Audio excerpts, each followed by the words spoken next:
This is the Chefman slow cooker that I wanted to show you. The reason I wanted to try this out is because it has a very important feature that is meant to save you time but also increase taste.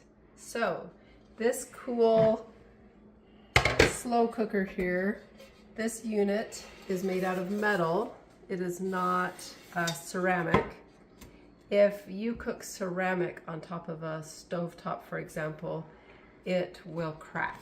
But this will not crack because it is metal. So you can, I tried this out with beef stew because I wanted to see, does it work the way I am thinking it will work? And I browned the beef chunks in this container. You've already used that? I thought this was brand new. Nope. It cleans well. On the stovetop, yep. So I browned it. The recipe I was using suggested I do it in 2 batches. And I was like, no, the whole point is to save me time and also make it taste good. So I browned it all at once. And I probably could have got it browned better if I'd done 2 batches like the recipe said. But I was able to get the whole, I don't know, it was like 1.5 pounds, 2 pounds, I don't know. It was this much meat, you know, that much. And I browned it and I sauteed the onions and garlic in here.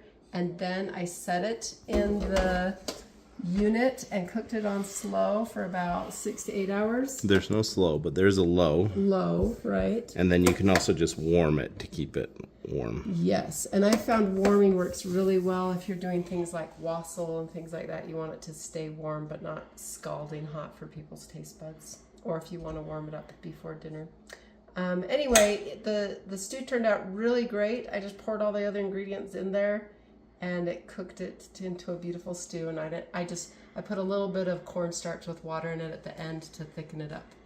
But it works really well. You can also put this in the oven if you want to like brown a whole roast or something quickly and then let it slow cook to the center in the slow cooker. So I'd highly recommend this. It was cool. It did clean up nicely, like my husband pointed out.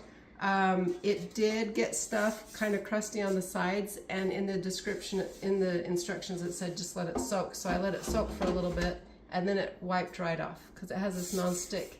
So you can't use like metal utensils on it, but it cleans up really well.